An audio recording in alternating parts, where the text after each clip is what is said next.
everybody, welcome back to the Bideo. It's the 25th of January 2018, it's a whole new year. Oh my god. We have no Nick, but there's Steve and Dan and me. We're here. We're going to be talking Hello. about video games, unlike the last 20 podcasts, so buckle up. I think we're just going to go over what we've been playing because it's been like a month. Yeah, about that. So, Dan, you want to start? Yeah, I can kick us off. So most recently I've been playing, and I'm playing it right now actually, is the new Digimon Cyber Sleuth game that came out last Friday. It's I wouldn't call it a sequel because it parallels the first game. The events of this game are happening in tandem with the events of the first game, just from a different viewpoint. So you run across a lot of the same characters. It's got a bunch more Digimon. I think like 40 or 50 more. Maybe not that many, but a decent chunk more. And if you have like a new game plus save from the first game, you carry over like a bunch of sellable or consumable items and the whole Digi catalog, the Digimon catalog, basically. Your Pokedex gets brought over to the new game. So it makes it easier to like remember what Digivolves into what, and whatever the new stuff is then too. Gameplay wise, it's a lot like the first one, so there's not like a whole lot they improved or like really changed from the first one, which is fine because I thought the first one controlled great. They still have the super broken leveling stuff that they had in the first one, so it's really easy to get an overpowered team really quick. But for anybody who likes Digimon, it's not like Digimon World at all. It's more like your classic turn-based RPG, and your Digimon don't like die eventually and get reset. You just have them forever. So closer to Pokemon in that regards, I guess. But it's got, type advantages and weaknesses and stuff, just like the other, I assume the other ones. I haven't really played any of the Digimon World games, but it's got all those. Is this one Hacker Memory? Yeah, Cyber Sleuth Hacker Memory. So how many Digimon games have come out now on PS4? Is this the third one? The third one. The first Cyber Sleuth, the Digimon World game, and then this other Cyber Sleuth one. Is the Digimon World Next Order? Yes, I have to look at my shelf. Yes. Okay. I'm interested in them, but they're like getting away from me. There's so many that have been coming out that I'm worried I'll never catch up. Yeah. Well, I wasn't a huge fan of Next Order, but I didn't play the like original Digimon World game, so it didn't have that like, I guess maybe nostalgia feel to it, and I didn't really like the monotonous gameplay of, well, my Digimon died. Guess I'll spend the next 20 minutes in the gym training him up to be as good as he used to be. From what I read, that portion of it is a lot better than compared to like the old Digimon World games. It's a lot faster, easier to recover, but it's still boring, I think. So, of those three, I'd recommend either of the two Cyber Sleuth games. If you had to play one of them. So, is this new one playable if you haven't played the other one, or are you doing yourself a good service? No, you're fine. It's just mostly like little Easter egg kind of things. Like there are a few scenes where you enter an area, and then the MC from the first game will run past you going the other way, but like slightly off camera, so it's only like waist down or something like that. That you see them.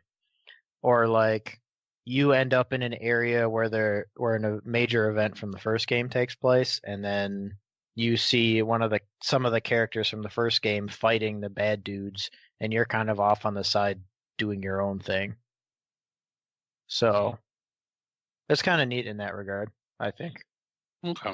The only Digimon game I've ever wait, is this true? I think so. I think the only Digimon game I ever played was the first Digimon World on PlayStation, and I did not really like it. But for some reason, I'm still intrigued by the newer ones. Maybe it's just because they look like more modern, like normal turn-based RPGs. But The Digimon World game is not like that at all, I would say. Because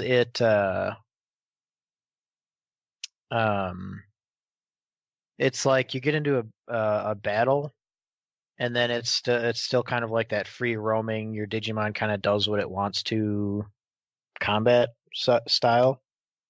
Like you can kind of issue it orders to do stuff, but in general, it's a lot less turn-based than you're thinking of. That's these two. Oh. The Cyber Sleuth games are like that. Yeah, I think Cyber Sleuth is the one that, and Hacker Memory Hacker or whatever Memory. are going to be the ones that I'll like. I actually Yeah. have one of them. I think. I think you bought the first one after I talked about it. I gotta get around to playing it.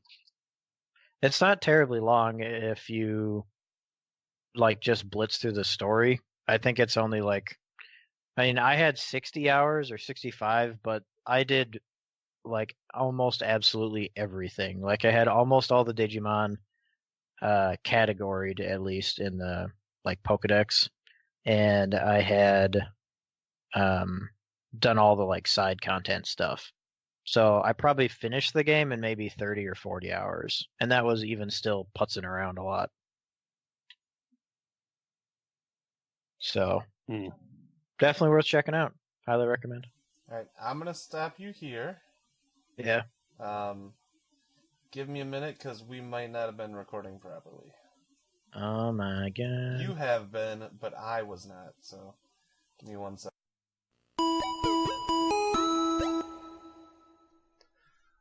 Okay, go ahead. Resume your stories. Well, okay, so I left off with play Cyber Sleuth. Good game. Either one of them. All right. Let's see, what else was I? So I played and finished Xenoblade Chronicles since the last time. Xenoblade Chronicles 2 since the last time we talked. Highly, highly, highly recommend to anyone who has a Switch to play that game. Super duper good. I'm happy with how they wrapped it up at the end. I was happy playing through it the whole time. My only gripe with it is the way the blade system worked, where it's essentially a gacha mechanic of, yep, just keep randomly pulling stuff until you get one. So completing the rare blades list is pretty difficult without hours and hours of grinding. So I've managed to get all but 3 of them, one of which being Cosmos, who is, a throwback to the old Xenosaga games. So they put her in as a blade, and she's apparently one of the stronger ones.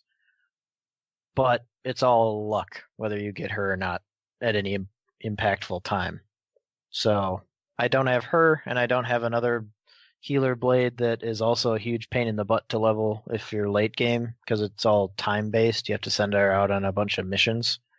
And that particular one is a big complaint on the forums, because it takes so long to do it.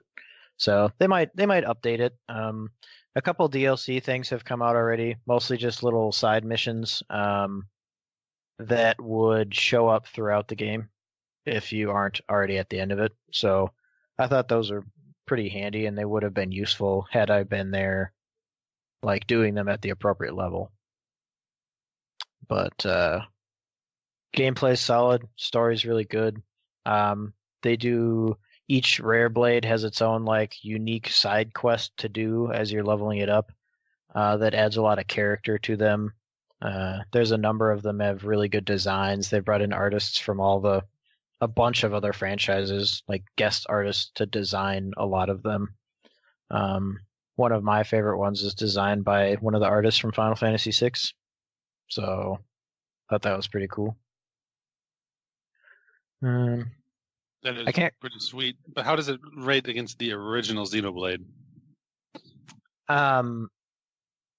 I think in terms of like gameplay wise, I think they're both about the same. They're each unique in their own in that regard, where um, they're similar, but they kind of handle the UI differently. But there's a few things I guess that 2 didn't do as well. Mainly, I think buff uptimes or knowing if you have buffs on you is kind of a big problem in 2. Because there are some that are like, yeah, increase your damage by X%, but how long? How long does it last for? When does it proc? Do I have it? Do I don't? Like, it's not very transparent on some of that stuff, which is kind of a pain in the butt. But overall, I think that they're about the same level. I'd say they're both just amazing, great games. Does it still have that like impressive sweeping vistas, like huge open areas? Yeah. It definitely does. Awesome. And the music's really good in all the areas. It still has the old, well, you're walking through fight, or maybe you're fighting some dudes your level, and then in swoops the big unique monster that's like level 80 and he one-shots you. Like, that still happens. Good. So the characters, like, I liked the cast. The main cast was all really good. They kind of kept with the same archetypes that they had in the first game. Like, one of them's an evasion tank, one of them's just got a ton of health and stuff like that. They have a few throwbacks to the first one in this one, so that was pretty cool to see.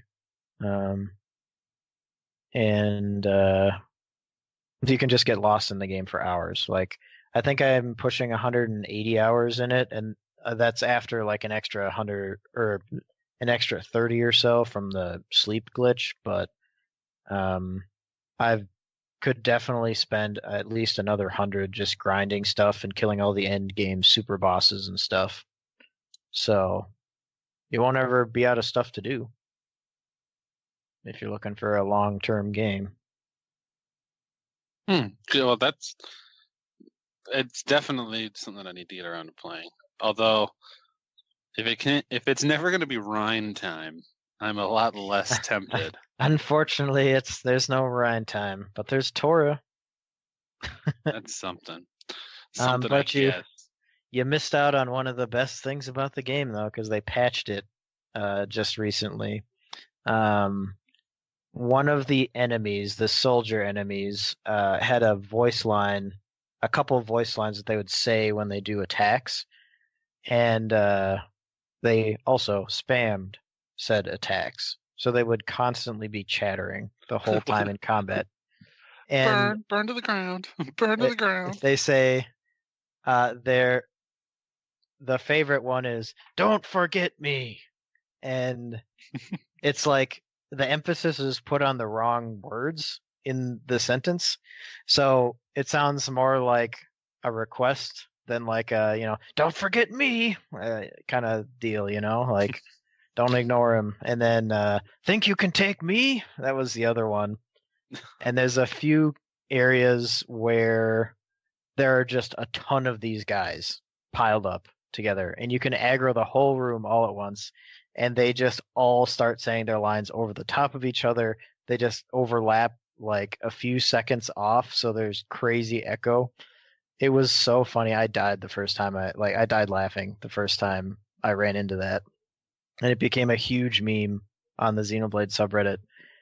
And this last patch, they removed those voice lines. Dang. So you missed out on some good quality gaming. I'm sure YouTube has me covered. Oh, they do. Trust me. So, let's see. What else? I played the Monster Hunter World beta a little bit. I didn't kill all. There were 4 monsters to fight. I only killed the beginner and the intermediate ones by myself. I didn't really play online at all. And I definitely didn't kill the expert one.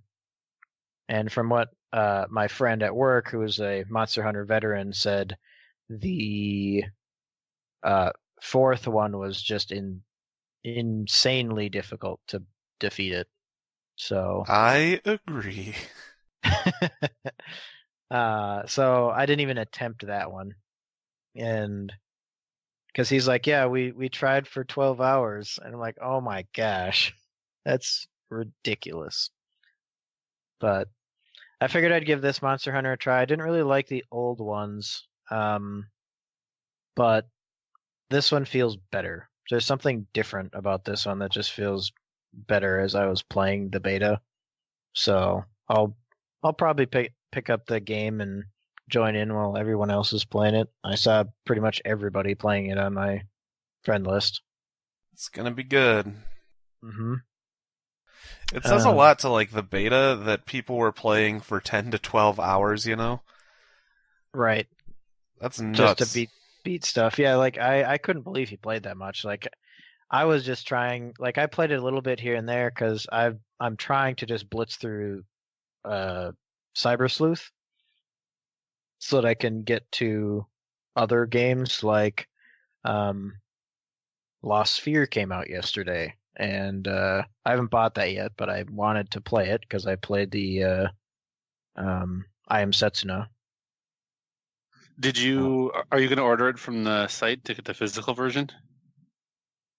I didn't know there was one. Oh yeah. So hot tip for you and for anyone listening: there's a physical PS4 or Switch version, but for some reason you can only buy it on the Square Enix store. So go to the Square Enix store and order your copy, because I assume that one will be hard to track down whenever they inevitably run out of copies. I'm sure that that will be a problem. Mm-hmm. I had mine on pre-order and it came, but I think that you can still just go out and buy them. I don't think it was pre-order only. But I'm sure. Came the other day, and the Switch version plays really well. I saw you playing it. It's very I Am Setsuna. Like you can tell that it's made in the same engine, just a little bit more polish. Things. It seems like I'm only an hour or so in, but it seems like it has the potential to just be like a slightly better I Am Setsuna. It's got a pretty interesting kind of main concept of people. And they have feet. They do. They have feet. They're really tiny feet that you can barely see, but there's no snow to hide their pegs in, so they had to model feet. The main thing in the game is that people and objects and places are disappearing, like fading out of existence in the world, and so they like are drained of all of their color, so they just become like completely white. Or white, yeah. Okay. So like there's your throwback to I Am Setsuna. They look almost kind of like snow. But yeah, so you're kind of like finding ways to restore these places by like finding memories that you can like connect to the places or people that disappeared. I mean, I'm only like an hour in, so that's not really any spoiler. That's just like the main setup for the game. I've only been to like 2 places, but it's really cool. The battle system is interesting. It plays pretty similar to I Am Setsuna in that it's a turn-based battle system, and it still has that momentum attack where if you build up your momentum meter and you press a button at the right time, you get like a little extra attack or a little extra effect.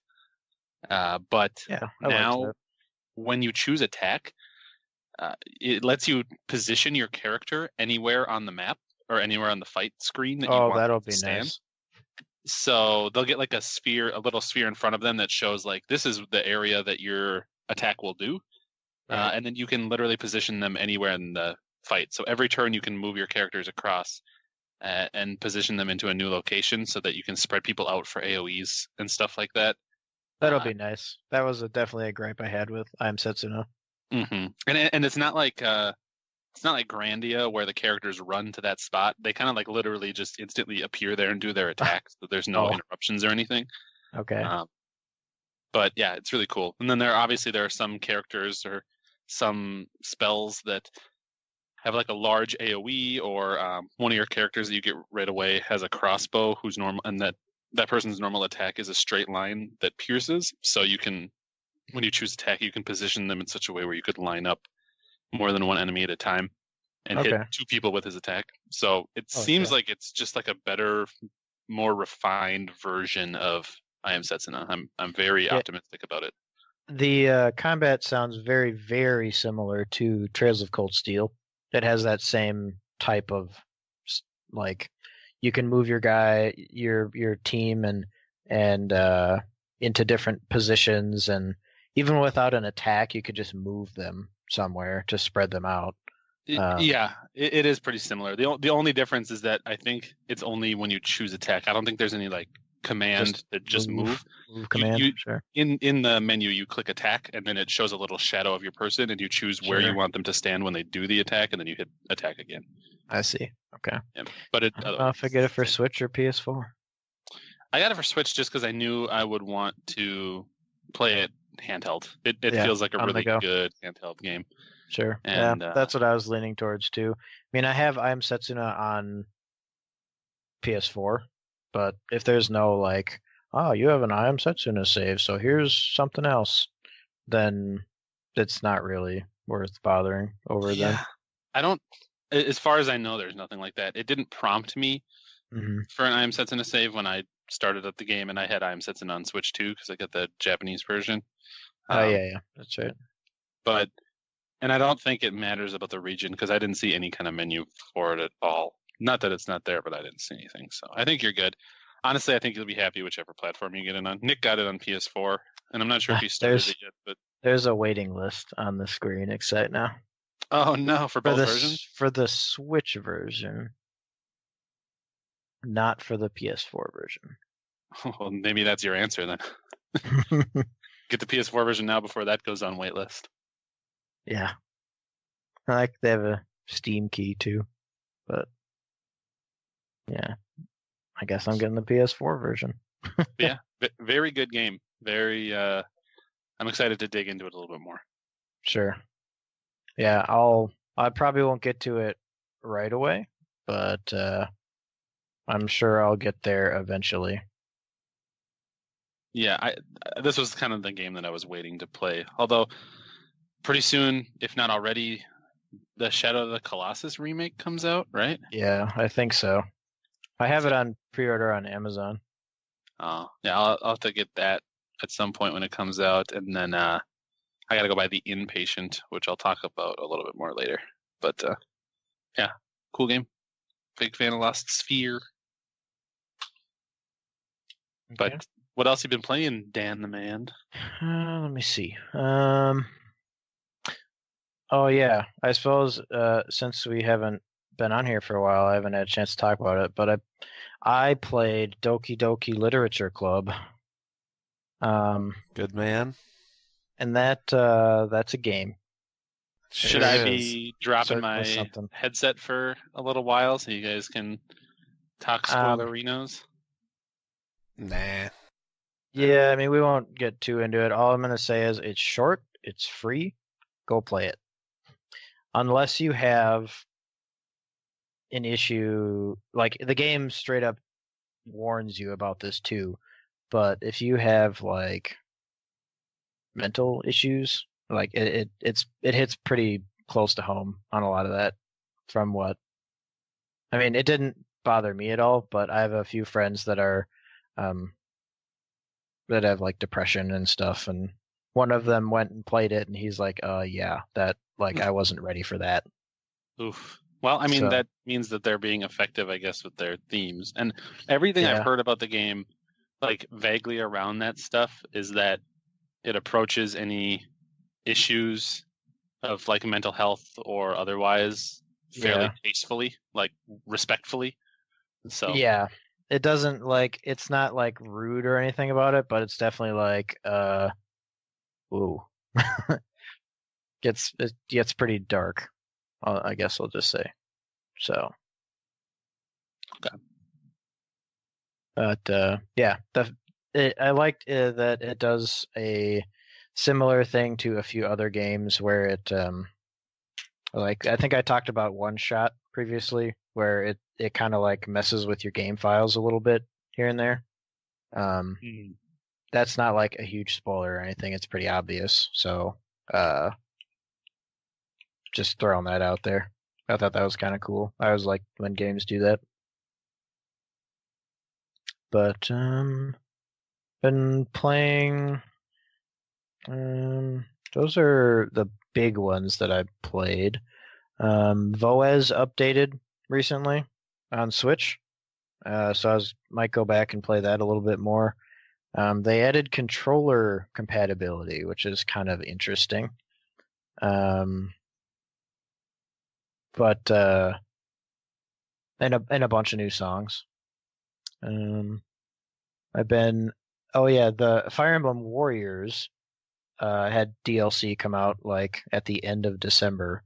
Added 3 more maps, like history maps, the history maps have a bunch of little battles to do on them. And they released 3 more characters to play as.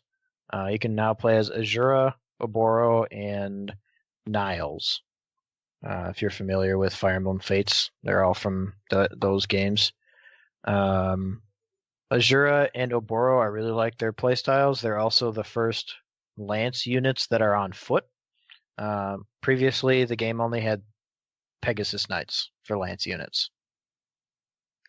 And Niles is just another archer. All the archers have the same movesets, nothing special. It's kind of boring. So I have not put any effort into him, but I got Oboro and Azura up to the same rank as everybody else. They also added in more weapons that go way higher attack and ways to unlock like the super powered weapons for the like most characters have a preferred weapon, like a legendary effect basically. And they are usually on par with the strongest weapons, but they fell drastically behind because of these new ones. And so they implemented a thing to buff them. The only issue with that is it's only for a certain number of characters. The rest of them we'll probably get them in later DLC patches, if I had to guess. But still pretty fun to play. I haven't cleared all the maps yet. I go back and I play a couple every now and then, and just to kind of work my way through them slowly so I don't dry up the content before the next DLC patch hits, which I don't remember when it will, but at some point. I'm sure we'll get there. But then just mobile games. Heroes and Final Fantasy Brave Exvius are the other 2 I've been it's been really slow for me at work, so I've been getting a lot of playtime in on those. I'm sure Noah is annoyed with my texts. No, they're fine. Point. I enjoy them. That's just I don't get responses, so I'm like, I wonder if he doesn't give a shit. It's usually when I'm sleeping. Yeah, I figured, because you work different shifts. So, yeah. I've been farming the events and stuff in Final Fantasy, and I didn't get Captain Bosch. I'm sad. It's unfortunate.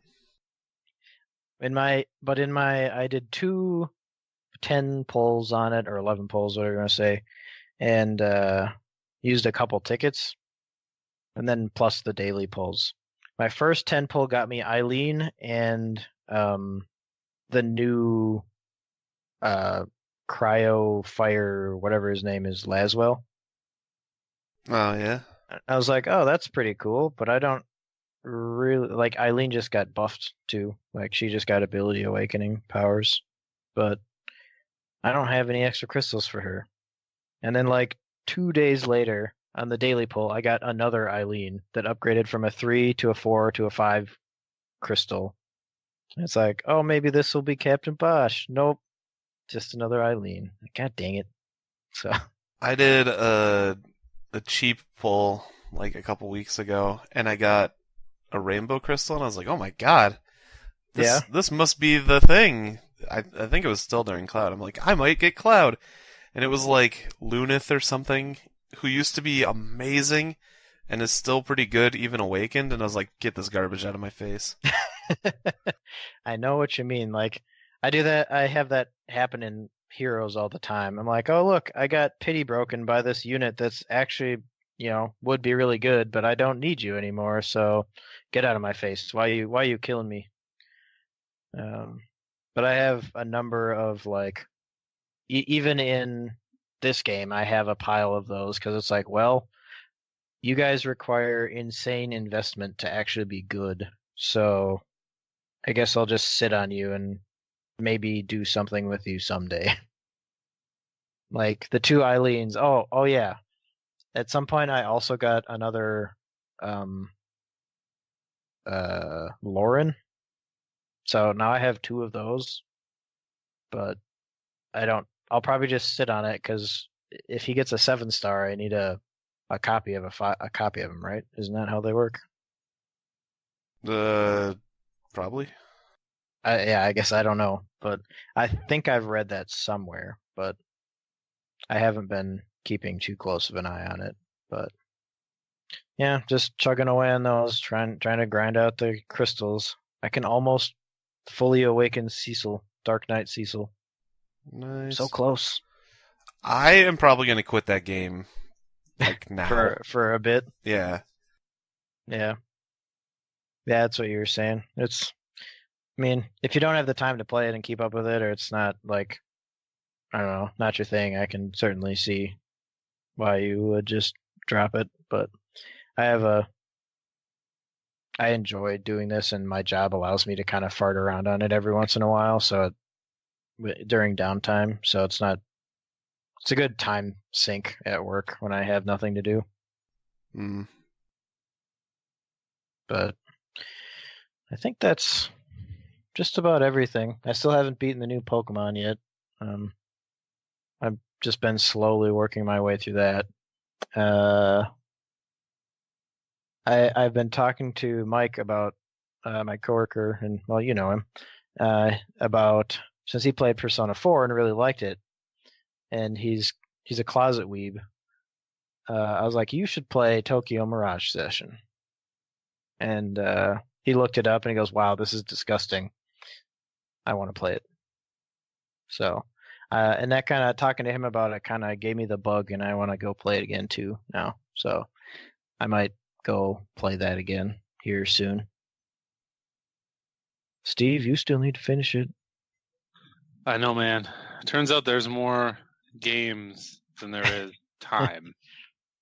There sure is, but maybe you should prioritize that game.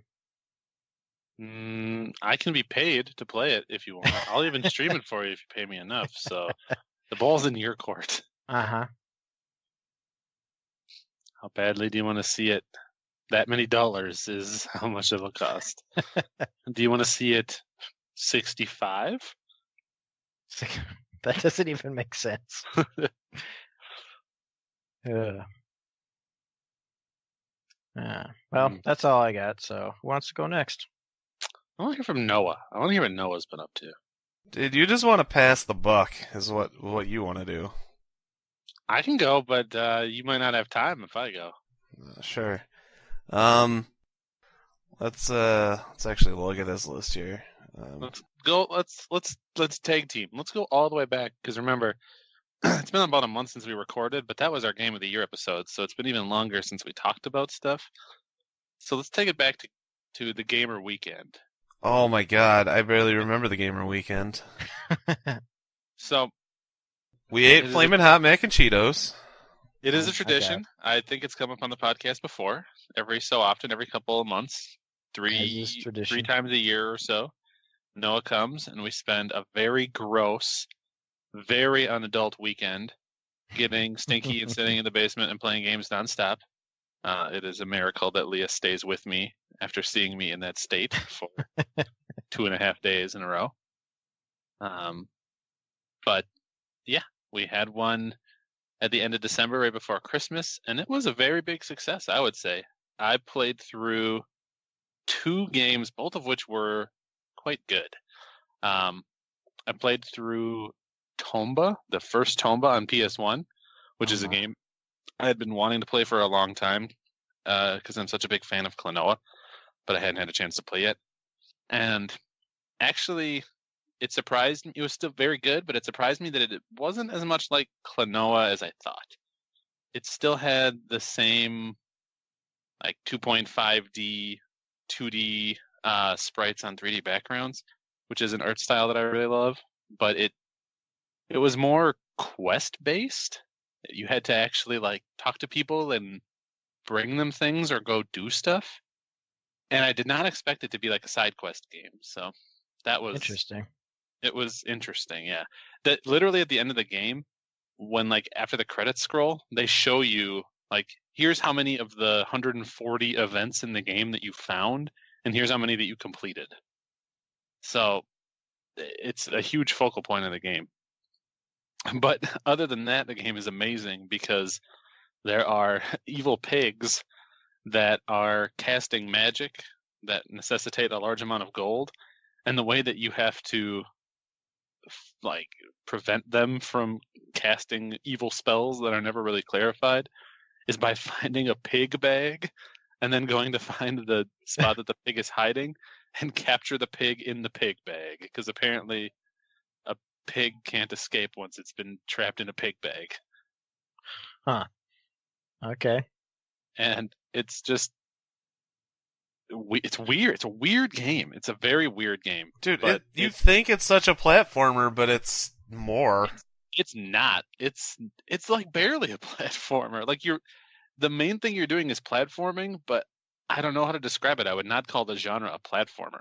It's open world. It's almost like a Metroid game. Like Donkey Kong 64. Well, yeah. I mean, Donkey Kong 64 is open world. That's technically true. It doesn't apply to this situation. But yeah, it's cool. It's very Japanese, but it's very cool. And it's kind of hard if you're not willing to look at a guide. I definitely referenced a guide a couple of times because the pig bags are hidden in the game is kind of split up into worlds, and the pig bags are hidden in a certain section of the world, and like one of those 7 areas, and then the actual pig will be hidden in a portal that you can only see once you've found the pig bag, and is always in a different location than the one that you got the pig bag. So you'll go to like the oceany area and find the purple pig bag, and then you'll have to go to the forest world and find the portal where the purple pig is hiding and then trap him. And there's no like indication of where those things are. They're just hidden in completely random spots on the map. So it'd be really hard to find some of them without knowing where to go. But it was cool, and I was able to get through it in a couple of sittings, so I was quite pleased. The other game that I played is Crusader of Senti on the Sega Genesis, and man, that game is awesome. It is so good. It's a action RPG. It looks very similar to the graphic style of A Link to the Past. Okay. But you get a bunch of like animal transformations, and I don't know, like I don't know what specifically about it jumps out at me. It's like everything is well done. The music is really good. It's really pretty. It looks much more like a Super Nintendo game than a Sega Genesis game. So if you don't like, if whatever you think of for Sega Genesis as a stereotype turns you off, it probably isn't like that. It wouldn't have bothered me either way because Sega Genesis is sweet, but it encourages more people to play it, I think. And yeah, it's like the perfect length. It's just like a good 10-hour sprint, I guess. I don't know. It's an Atlas game, and the localization is really well done. It feels like a Working Designs game. For anyone that's played any games by Working Designs, it has kind of like a tongue-in-cheek. A lot of the dialogue doesn't take itself too seriously and is okay, like referencing and breaking the fourth wall and stuff like that. But yeah, I don't think it ever came out in anything other than the Genesis. I don't know if it's ever been on any collections or anything, but if you have a way to play that game, I would highly, highly recommend it. One of my faves. And is that it, Noah? Did I start up a third game, or was that? I the only don't. two? I don't think you started a third game. Maybe Okay. maybe you did. I don't remember. Yeah, I don't either. Anyways, you were there. You were sitting on the couch next to me. So what did you play? I played and finished Dragon Quest Builders. It's a Minecraft game essentially with Dragon Quest stuff in it. Chapter 3 was really long. It was much longer than any of the other chapters, even the last one. I spent most of that weekend being like, yeah, I'm not going to beat this game. There's no way I'm beating this game. Because I spent most of the first and some of the second day just getting through Chapter 3. It was nuts. Nope. Yeah, it was really fun, and apparently they're making a Dragon Quest Builders 2, or it's already out, or something like that. And yeah, it was pretty fun. And I think Nick beat Shadow the Hedgehog. I think that's what he did. I'm gonna leave that Sounds in. like That's not a sounds joke. like you guys had a good time. That's pretty good. Yeah, it was really fun. It was better than the usual. Like it was on the better end of the spectrum of gamer weekends. Some don't go that well. Yeah, I mean the concept is beautiful, but sometimes Noah's playing a reproduction Super Nintendo cartridge of Star Ocean that doesn't save his game, and rather than take the 5-hour hit of lost progress, he decides to try it again and push through and let the same thing happen. So he kind of throws away a weekend. I don't think I threw it away. It was a good 5 hours times 2. But yeah, they're a beautiful thing because not only does it give us an opportunity to hang out in the grossest, gameriest setting possible, but also it's like you can pick a good like mid-range game, like a 10 to 20 hour game, and you know you're going to get all the way through that game. Like you are going to be able to play one of the games you've always wanted to play all the way through because you've set the time to do it. So gamer weekends are good. We should have another one within the next 2 months. I agree entirely. One day I'll be cool enough to be in Gamer Weekend. I don't think so, Dan. I don't think. Dude, you're gonna be invited. cool. You're invited to Gamer Weekend. Usually, you Noah never like the invite me guest to day. Gamer Weekend. Didn't I invite you to the last one? No. Well, that seems rude to me. Honestly, and this is kind of my firm policy, is when a Gamer Weekend comes around, it is up to Noah to divvy out invites to people because sometimes he's really in the mood for a big old group of gamers. Sometimes he's in the mood for us very quietly sitting, just the two of us in my basement, not talking very much. So That one is the dream. That is usually my go-to. usually we try to have a mix. Like you got to have a little bit of both, but we'll figure it out, Dan. You're a good guy. I don't know about that. I don't think he's that cool, honestly. Not cool enough to sit in your basement for 2.5 days. One of those guys that you'd invite to a podcast, but you'd never invite to a Gamer Weekend. Yeah, you don't want to hang out with me in real life. It's terrible. Yeah. So yeah, that was the Gamer Weekend. It's going to be hard to do this chronologically, so I'm just going to kind of do it as best I can in a different way. Well, you know what comes after Gamer Weekend chronologically, right? Like what was your takeaway from that? I'm saving Gamer that for Weekend? the end, so it Okay. transitions well into you. All right, that's So there was a lot of flack around EA and Star Wars Battlefront 2, and Or more of it, you mean? well, I guess, but this was a while ago. Remember, so I bought Star Wars Battlefront 2 for like $30, and I don't care what other people say. I think the game is good. They changed a lot. Darth Vader doesn't cost 60,000 credits; he costs 10, which that's is good. pretty good. the game still has issues, and if anybody here watches Pro Jared, he did a top 10 worst video games, and it was his number one worst video game. But he said everything pretty much the way I feel. The progression is designed around loot boxes, so like you unlock upgrades via loot box, and sometimes you don't get the thing. You don't even get a thing for the class you want, and you don't get loot boxes often at all.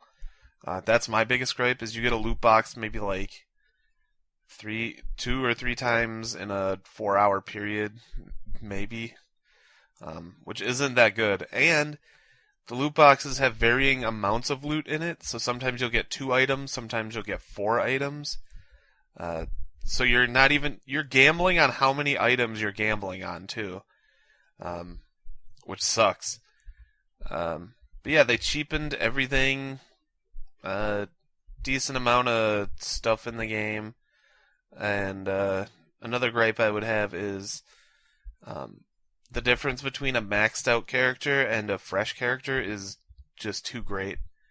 Like, astronomical. I feel like I shouldn't play any of the heroes because I have no cards for them, but I'm not going to get cards for them unless I play those heroes. Oh, you're in one of those kind of situations, huh? So I don't like that. I just want to play the hero and maybe do okay. But yeah, that's Just maybe. the game is fun. Like the game definitely is fun when you factor out that stuff. Like they should just not had progression. You should have just had everything. And maybe just unlocked skins like Bikini Vader or something. I don't know. Like, All about that Bikini Vader. yeah, I don't know. I like the game. I just don't like the progression and the difference in level between people. Mhm. Let's see. I picked up Hollow Knight. I played a bit of that. Yeah, I still haven't started playing that yet. Like, I got my Steam Link set up on my TV. It's pretty slick. It's a little weird because it plays the same thing on my computer monitor, since it just streams it. So I'm sitting in my computer chair and I can see it on both screens at the same time.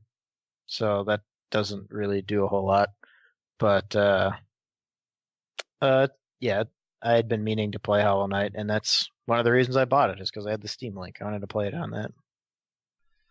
Dude, Hollow But- Knight's really good. I recommend picking it up.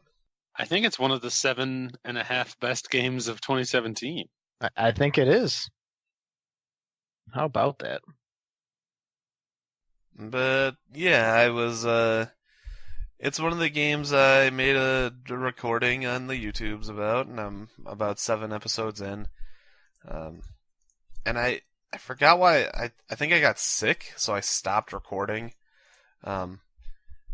And I still have a pretty bad cough. Like that, I've been muting myself even during this podcast.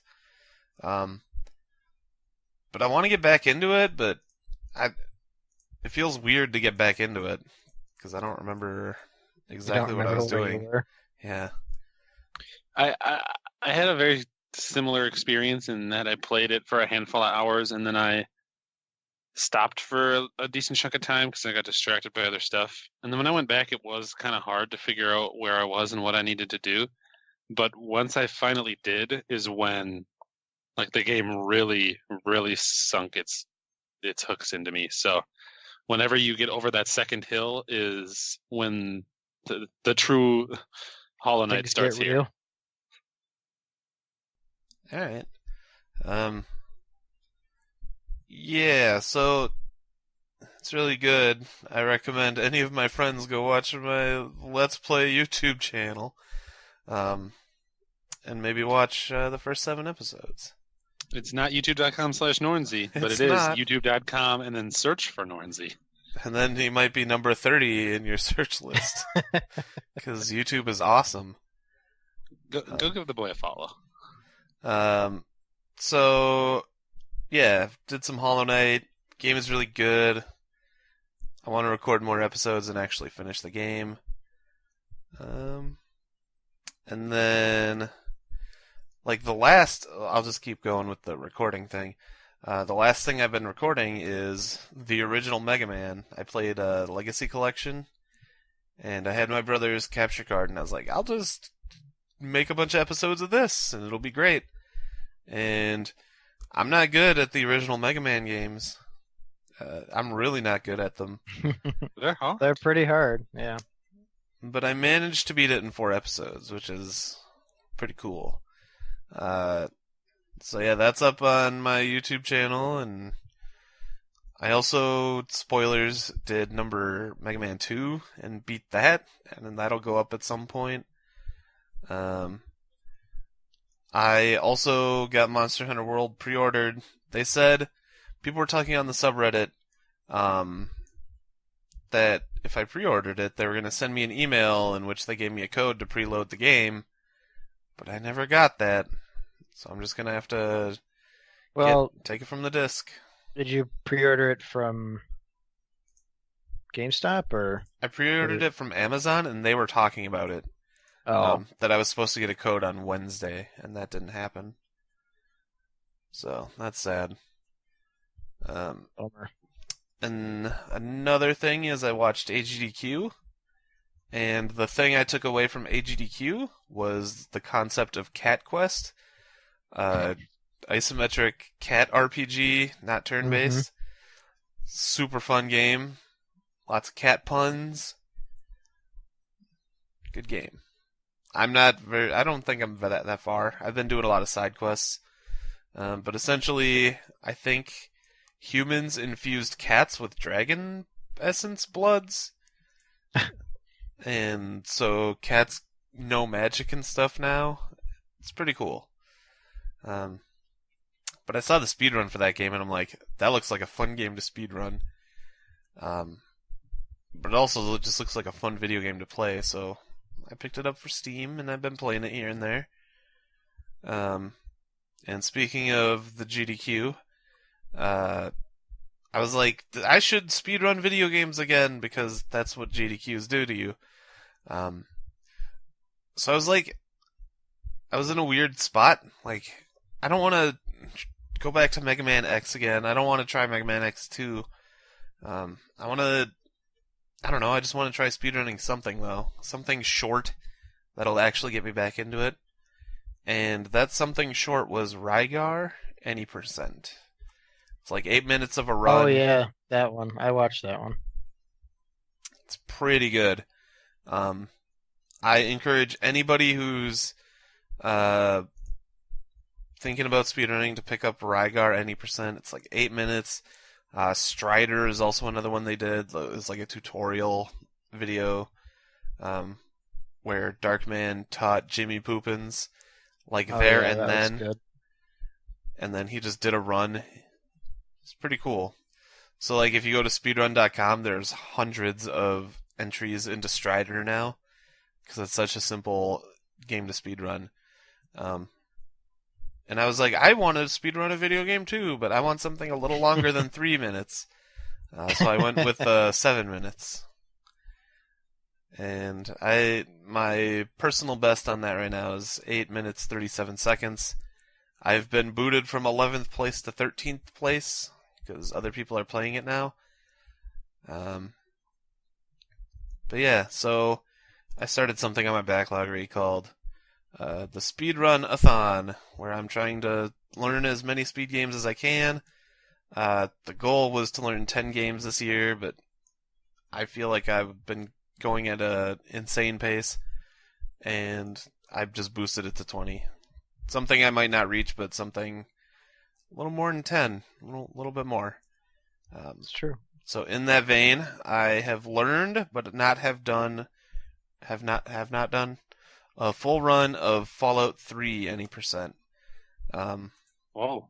It's a tough one, because there's a point in the game, and this is the only part holding me back, where you have to do a weird activation glitch, and you only have like 10 seconds to do the glitch and get out of that room, and I'm not fast enough yet at doing that. Gotta work on that menuing. Yeah, it's tough. But it's cool. I don't like it as much as Rygar any percent. So as soon as I get like a mediocre time, I'm just gonna throw it up on speedrun.com and then move on to my next game. The next victim. Mm-hmm. And so Steve was talking about Gamer Weekend and what we took away from that, and that is the concept of VR, the best thing on earth, in my opinion. Oof. You might not be wrong, man.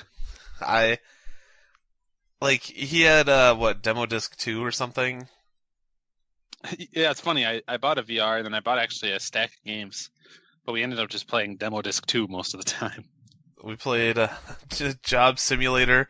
We played the same 5-minute office loop about 8 times each. I know I played it a lot. That Dino Frontier, Dino Hunter, whatever it is, was really cool. But it's $30, so I didn't buy it. So I played VR at Steve's and then just bought PSVR. Like, that's what happened. Like, The while we impulse were playing was so it, strong. You like took the headset off and I like played it. And when I took the headset off after a round of Job Simulator, you're like, yeah, I just bought one on Amazon. yeah. It was amazing. And it comes with Skyrim VR, and I've been playing some of that.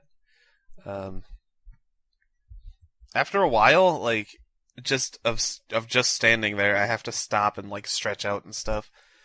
Like, I feel like I can play about between 1 and 2 hours of VR, and then I have to take a break. I have to like sit down or just adjust my eyes or my head or whatever. It was really rough on my neck at first, but now I think I'm used to it enough. Matt, how are you liking Skyrim VR? Because I have some opinions. Since I already played Skyrim, I kind of know what's happening. But in the original Skyrim, I played like a thief class person, and in this one I'm playing heavily mage. I don't know how I feel, like in terms of classes at least. I feel like I don't really like mage, but I'm gonna play through it anyway. Skyrim, like, the VR concept is really good. I'm having issues like interacting with certain things just because other things are in the way. Like, something in the foreground will mess with something in the background, I suppose is the way to put it. But it's still good. I might just beat the game again. So I've never played Skyrim before. I'm in like the very fortunate position that this is the first time that I've ever played Skyrim. And it is like one of the most like memorable and incredible gaming experiences that I can remember in a really, really long time. In VR, that game is so cool. And this is coming from someone that didn't like Morrowind at all. 0%. Not a fan. It's one of the games that I would say I dislike.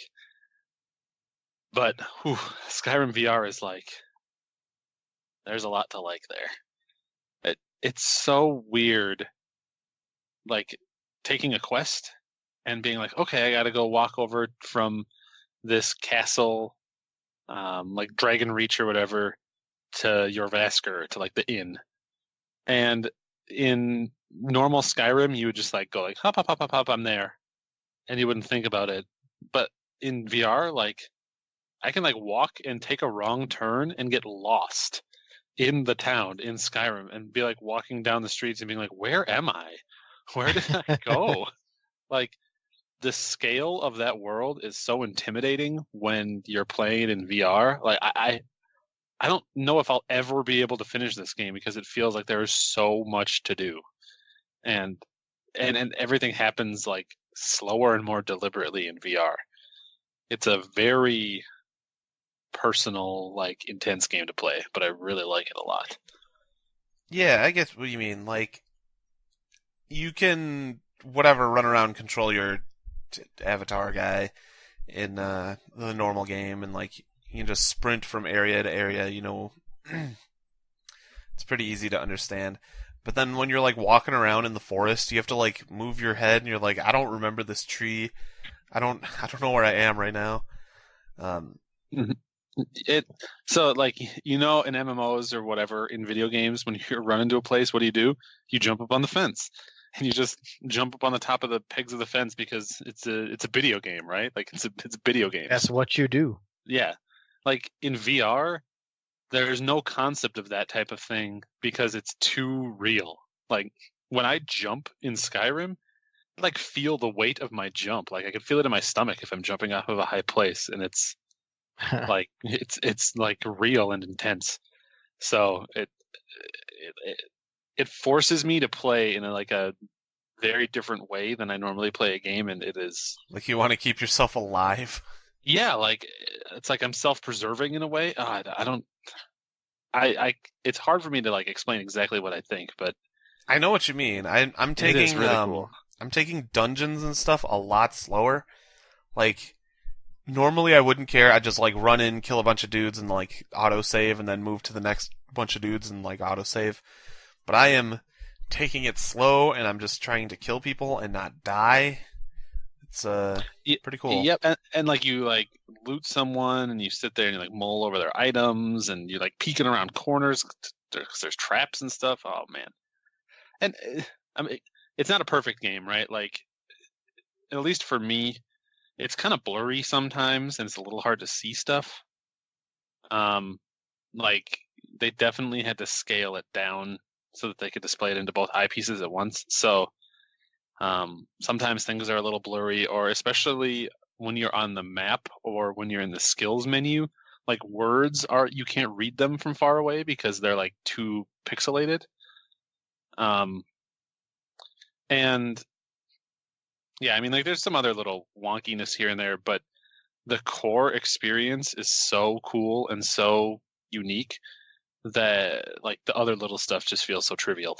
It's good. I am like blown away at how much fun it is. Yeah, like I've played and beaten other games or whatever in VR, but this one's like a video game in virtual reality. Like this is the one that does this it. This is the one. Well, there's one other one that is shorter, but it is also a very good VR game. But yeah, this one is like you're finally doing the thing. Like we've like finally realized fully what we've been trying to do since like D&D or Dragon Warrior on the NES. Like you are finally Fantasy Man in Fantasy World, and there's like almost no barrier between you and the game. Like a wolf, just like a normal level 1 wolf will attack me, and it'll make me like jump. Like I'll get scared. Oh, dude, I get so scared in Skyrim. And like you look at a You dragon. haven't even like, been fighting dragons yet. I fought a dragon. Oh, you did. Okay. I took one down, and it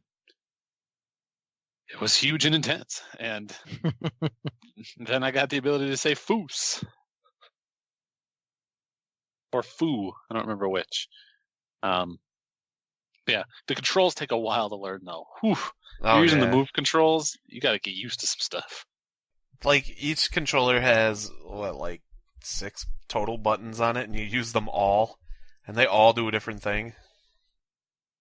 Yeah, and like navigating menus is like you flicking your wrist in directions while holding. You feel stuff. really cool when you're navigating a menu. Like once when you you get do good it well, at it, you feel like Harry Potter. You're just like whip, whip, whip, whip, whip.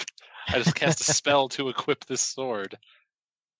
But I've been mostly just doing like a one-handed weapon, and then my offhand is a shield or magic, because you are like compelled to use magic because it feels so cool to like point your hand in a direction and cast a spell and see like fire come out of your hand. You just feel like the freaking Wizard King.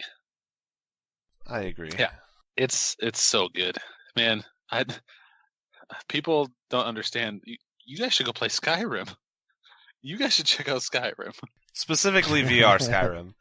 Specifically, yeah. I don't have any interest to go play regular Skyrim at this point because like it would never compare to my experience with VR Skyrim. I am much more enthusiastic about it than I expected to be. Like it has really won me over in a way I wasn't expecting. Also, that's enough shoveling praise onto that game. Why don't we shovel praise onto another VR game because we're just turning into VR fanboys at this point. Yeah, that's this is my segue into your stuff. So I also bought Job Simulator, and Pat came over and played a little bit of it. That game is pretty good. Perfect introduction to VR. Like, when you're thinking of it as like a game, it's weird. Like, I would feel weird putting it in like my top 10 favorite games of all time or whatever, because be like, it's kind of slight. Yeah, But man, does it teach you that you need to go buy a VR headset? that's pretty true. Like I like after playing, I'm like, that's it. That's the whole game. But then when you put on the headset, you're in it. You're the computer man in the computer world. It's more. I don't know how to say it. It's like more immersive in the virtual space than the other games. If you know what I mean. You mean compared to just like any other VR game? Yeah, like it's really hard to put it. And here's what I think it is, honestly. When you're playing a VR game, you feel like you're in that world so much that when you can't interact with everything, it feels weird. Like if you're playing a game and you see stuff on a desk, in VR, you expect to be able to move all that stuff around because you just like feel like you're that person. And so other games you can't do that. It's like feels a little bit more like a set. But Job Simulator, they designed it from the ground up for you to literally be able to like combine and grab anything you want and throw it at the computer screens. So it feels like the VR world you want to play around in. Yeah, I really wish there was more. Like 4 jobs wasn't enough. I personally didn't even like the mechanic job. It's kind of like you see everything you want to see basically right away. There's not like any cool Easter egg type things to discover. It's all just like, yep, you can be silly, you can pour hot sauce into the gas tank. Or you can eat a moldy donut and then barf into the gas tank. Dude, I drank gas and barfed into the gas tank. It does not work. It does not fill up the gas tank. I was sad. I know. That's a knock. It's also the easiest platinum you will ever get in a video game. If you like platinum trophies, you should pay the money to buy a VR headset because you will get it in like 45 minutes. It's super true. But yeah, I really liked Job Simulator. I just wish there was more. Mm-hmm. I think that's the only downside to it. But then I think I played the best VR game in terms of VR like games. The most perfect VR experience. There's only one answer to this, and I hope you're about to say Super Hot. I'm about to say Super Hot. Oh. And I also uploaded this to the YouTube. And what a game. Oh, man. When I started playing that game, it was it was good. That game makes you feel so cool because you get to be so cool. Yeah, like you're like doing crazy bends and like throwing stuff or shooting like away from your head without looking at guys, and then looking over and seeing that, yep, I successfully hit that dude. Or like, oh, I threw this knife 40 feet and hit that guy in the head. It's so good. Like, there's one particular part that makes me feel cool every time, and it's the easiest thing to do. And they put 2 knives in front of you, and you just grab it and swing to the side, and you kill them every time, and I always feel super cool doing it. Oh man, no, the punching a dude or throwing something at someone and then ducking under another guy's bullet as you reach out blindly and grab the gun that flew out of the guy's hand and then like pop up and shoot that dude in the head. It's so good. I was playing it, and Pat was over, and he's like, "You're playing that game the way they want you to play that game," and I was like, "I know, You have to, man. it's Like, so good." it's too perfect of a video game not to. I had another friend of ours over, Joade, and he was playing it, and he also immediately was like, "This is one of the best things I've ever done. Like, this is incredible." it's really fun to like empty a clip into various enemies, and then there's still one left, and then you throw the gun and it hits him in the knee and he dies. Um, it's just so good.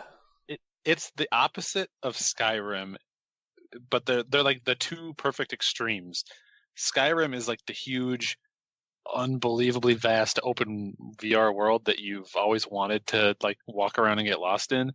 And Superhot is like the tightest, like perfect example of a VR game that like should only exist in VR. Like it is using VR perfectly to make you feel like the coolest dude you've ever felt like. And it is like so tight and well done in its execution. God, man, I'm just thinking about it, and I'm like, there's times where you peek around corners and fire off a couple bullets, and it's really good. It really is.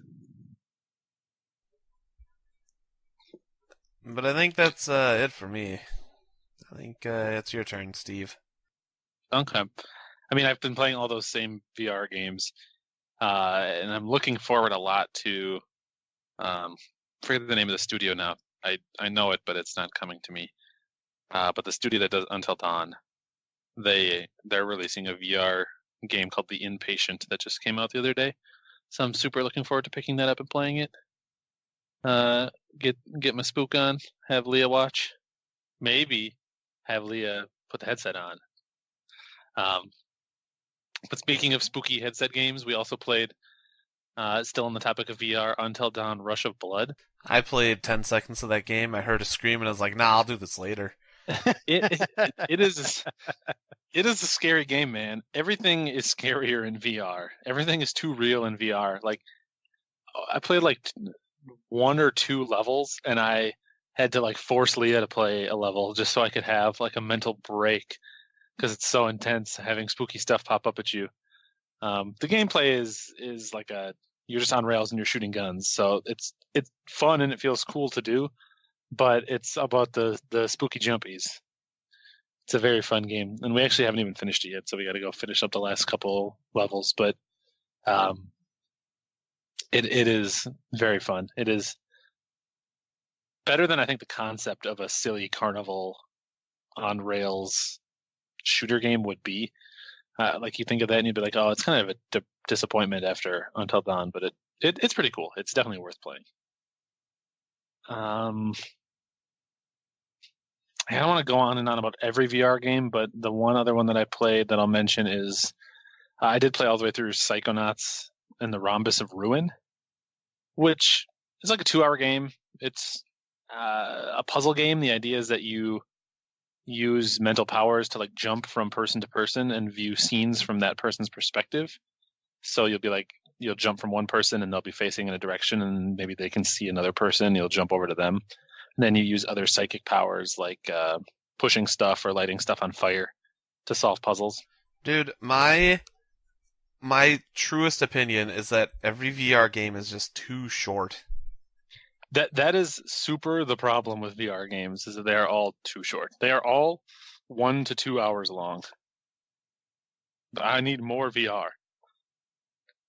That's part of why Skyrim is so impressive. It's like there are 30 games, much more than 30. There's 100 games that are all 1 hour VR games, and then there is one game that is 200 hours. Like, how did they make that one game so big? But Psychonauts is cool. I don't remember. Have either of you guys played Ghost Trick? No, but I always intend to. I just haven't gotten around to it. Okay. Well, the example will be kind of lost on you then, but honestly, the Psychonauts game plays like a VR version of Ghost Trick. The way that you like jump from thing to thing to solve like environmental puzzles is very similar in tone. And it is cool. It is worth playing through. So yeah, that's all the VR stuff that I played. Going through some of the other games that I've been playing through recently, I played through the original Crash Bandicoot and some of Crash Bandicoot 3 on the Insane Trilogy, which Why did I you picked skip up 2? because I 2 was the Crash Bandicoot game that I had as a kid. Oh. So I played a lot of 2. And I was going to go 1, 2, 3. And I booted up 1 because I thought I'd already played it, but I was like, oh, I'll go in order. And then as I started playing through 1, I realized that I never really got that far in 1. So I played through all of 1, and I was like, oh, I want to check out 3 because I never played 3. And they're good. They are super fun video games. It is worth going back and playing them if you like Crash Bandicoot. But there's not really, I don't think, anything that I can say that people wouldn't already know. I mean, the games are known quantities at this point. To say that there isn't anything new, I don't think, other than like one extra world at the end of it. Yeah. Yep. Yeah, and it was like a level that was taken out of the original one for being too hard or something like that. Yeah, I think that's right. So I played through those. I played through what else have I played through? 2064 Read Only Memories. So Limited Run did a physical print of that. And I think there's a Saga of Dan's copy that he can tell if he wants Oh to. my god. But yeah, I played through that game. It's visual novel, very, very much in the style of Snatcher. It is point and click Yep. adventure.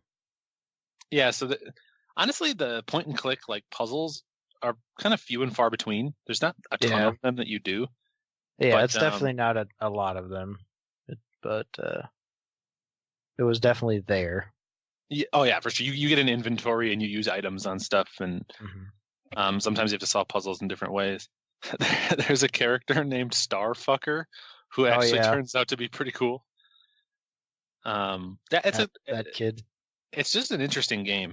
I was a big fan of Snatcher when I played through it, and so this was right in line with that. I don't know. I liked it. Dan, did you play all the way through it? Yeah, I finished it. Only the one playthrough. There's multiple endings, so.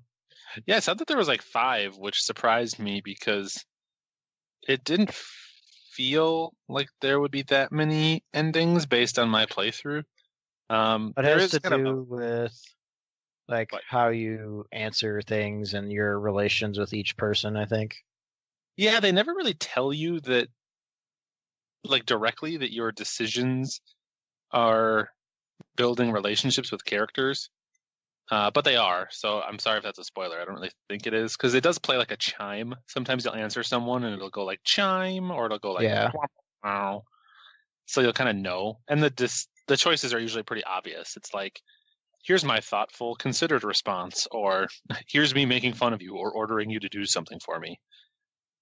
But yeah, there's a moment where you have to kind of call your friends together in the final hours. And I guess the more people that you are friends with, the more successful relationships you form, the better off you'll be. But good, very well written, smart dialogue, funny at times when it needs to be, interesting when it needs to be. Super diverse, unique cast of characters. It's a good game. It's definitely worth playing through. And now I'm very much looking forward to Valhalla when that comes out. It's already out. In physical form.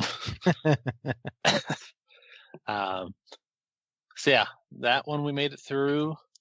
I played through the first half of a Wii game called Lost in Shadow, which is one that I've had for years and years and years. Actually, when I took it off of my shelf, I had to take the shrink wrap off, even though the game came out in 2010.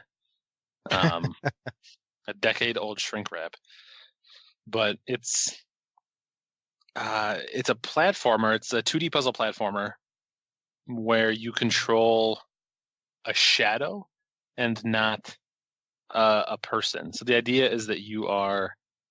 At the start of the game, there's a little boy whose shadow gets separated from his body, and so you're playing as the shadow trying to climb this tower and solve puzzles by moving light sources and manipulating the environments to be able to cast shadows and get to the next location. Interesting. So that's a fun game. I'm only about halfway through it, but it's cool. It's definitely I think it's better than people talk about. If you're for the term hidden gem, I would call it a hidden gem. Definitely an underrated game on the Wii? Here's one for you, Dan. I played through the first 18 chapters of Path of Radiance on the GameCube. Oh my god. I was I don't know if you guys have this problem, but when I go to play a new game, I go into my game room, I'm like, what do I want to play? And even though there's tons of games to choose from, I inevitably end up picking something that's either like cheesy or short and easy to get into. So I'll pick like a platformer or like just like a random N64 game, like a racer on the N64 or something, because I don't want to start up like a long commitment game. And I went into my room to find a game to play the other day, and I was like, I'm kicking this habit. I'm going to play a significant game. So I grabbed Ni no Kuni and Path of Radiance and one other one off the shelf. It was like Dragon's Dogma or something. Oh, sure. And I went out and I was like, Leah, pick one. And she picked Path of Radiance. So, yeah, I've been playing through that, which is a very good Fire Emblem game. Whew. Sure is. It's one of the better ones. That game is awesome. And it plays like every other Fire Emblem game. So if you're familiar with Fire Emblem, you know how it plays. I mean, it was one of the older ones, so I guess that's not a surprise. But yeah, what I really like is that you get bonus experience for doing stuff that you can assign to your characters in between fights. So you can like top off a level up, or if you get a character that you want to buff up, you can like give them like 10 levels worth of experience to get them caught up, so you don't need to try to protect them in battle. It's a cool system. And I think they had that in one of the other ones, but did they have it in Awakening? Because I don't remember it in Awakening. Yeah, they might not have had it in Awakening, but it might be, and I just forgot. I have a terrible memory, but Awakening didn't really need it because they had the map where you could go, like do all of that stuff. You can just grind stuff until people are ready to go. Yeah, and mounted units are overpowered in Path of Radiance. Mounted units are generally really strong, but in other Fire Emblem games, though, I think it's a skill that not all mounted units have, where you can move, attack, and then move again. It's called Gale Force. Yeah, and every mounted unit and every flying unit in Fire Emblem just has that by default. So it's so easy to do hit and runs on enemies. It's true. It's good. But yeah, I am most of the way through. Well, not most of the way. I'm probably about halfway through the game. But all my people now are just starting to promote, including Ike. Yeah, and in that game, if I recall, there weren't promotion items. You just leveled them up. I think I did get one or two master seals, maybe. But they might allow you to promote early, but I think they just auto promote. They do, yeah. When you get to level 20, you can level up again, and if you level from 20 to what would be 21, even in the middle of a battle, they'll just do a class change right then and there. Yeah. And it seems like you're not usually picking, like, there's no split in classes. You're not choosing, like, I want this person to be they're just that. Or an archer on horseback. It's like they just become a better version of whatever they are, and then maybe you can choose like a specialization. Yeah, I think that was a unique thing to that game. So, it was funny because I had a healer that I was trying to level up, and she was like kind of weak. Not that a healer needs to be strong, but she was only like 3 or 4 levels. And then I promoted my mage, Soren, and he got the specialization to use healing wands. So I was like, sages could don't need a healer anymore. I just ditched the healer, and now he's my healer / mage. Poor Mist. I know, rip Mist, but she's Garbo compared to Soren. She gets a sword when she promotes. Well, she'll never see that because I'm not bringing her anymore. Womp womp. So yeah, Path of Radiance is really fun. And then I think the only other game that's a couple other small games that I played, not a ton of, but are cool and worth mentioning, is I played On the Neo Geo Pocket Color, busted that out and played a game called SNK vs. Capcom Card Fighters Clash, which is That's a mouthful. It is. It's basically the Pokemon trading card game, but for the Neo Geo Pocket Color. Like literally, there are two versions of the game, like the two versions of Pokemon. There's the SNK version and the Capcom version, and then the card game is like kind of a basic Hearthstone Pokemon trading card game style card game that you play, and each version I think has more cards from that specific set based on whatever version you have. So Okay. it's fun. If you like Pokemon trading card game, it feels like there aren't a lot of games like that, like the old Game Boy Color Pokemon trading card game, which was one of my absolute favorite games growing up. So this game's cool right there with it. I also, when I had the Neo Geo Pocket Color out, played some Match of the Millennium, and that is an intensely cool fighting game. Neo Geo Pocket Color is so good for handheld fighting games. It is amazing what they're able to do on an old handheld system, like fluid animations and tons of different sprites and like well-balanced fighter. Like it's one of the best fighting games I ever played. So yeah, Neo Geo Pocket Color is cool. Everyone should get one. And then I think that's pretty much it. I played a little bit of a Super Famicom side-scrolling shooter called Macross Scramble Valkyrie. And that's, if you like horizontal space shooters, that's a cool one. Very visually impressive for the Super Famicom. So I think that's... Macross is like an old anime or something, isn't it? Yep, and you play as like, I don't know, a character from it. That whatever that, I don't know if the robots are called Macross. I'm embarrassed to say I've never seen it, but I've never watched it either. I just know some people have talked about it that I know. Yeah, you play as the Gundam, and sure.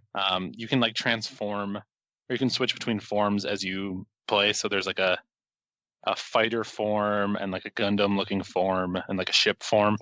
So if you want to be like faster or have different attack spread, you can switch between forms as you scroll through the levels. So really cool game. Super fun. But yeah, there's probably more, but it's been a while since we recorded. There's always more. Did I say I beat Mighty Number 9 on the last one? Because I did that. I don't think you did, but congratulations. I still haven't even launched the game. It's not bad. For anyone that's paying attention, there's no Nick, and Nick played games. He'll probably tell you about it next time. Is that it, boys? Did we do it? I think we did. I think we're all caught up now. We're good to call it and get ready for the next one. I'd give a little teaser. We didn't really talk about this before the podcast, so it might not come to fruition, but I think starting on our next episode, we might be introducing a cool new like fun segment to the podcast. So I think we will. So keep an eye or keep an ear out for that. Should be fun. It'd be good for us to have a couple more like segments to break it up. I know people like to hear about all the different games we play, but a little more variety is probably always a good thing. Dude, and interaction with the many, many fans we have. I know. All 20 of them. Very true. And I'm being generous. You were being generous. I was like, oh my god, 20 whole people? No, 20 half people. If you're out there listening, thank you. Yeah, thanks for listening. But I guess that'll do it for us. I'll see you next time. That's a wrap on the Bideo.